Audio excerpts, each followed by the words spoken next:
గెలిపించడం జరిగింది. మీ ఆదర అభిమానంలో మీ రుణము ఎప్పుడు జీవితంలో మర్చిపోలేనని సభాముఖంగా తెలియజేసుకుంటున్నా. ఈ సందర్భంగా రెండు విషయాలు మీకు తెలియజేస్తున్నా.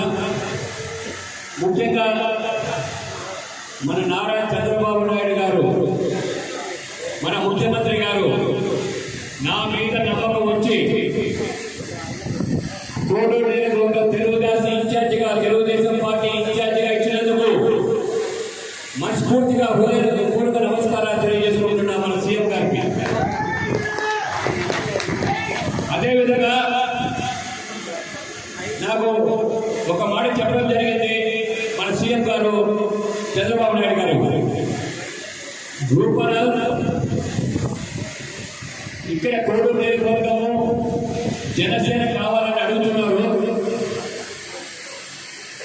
100% తెలుగుదేశం ఇక్కడ ట్రై చేస్తాం మనం.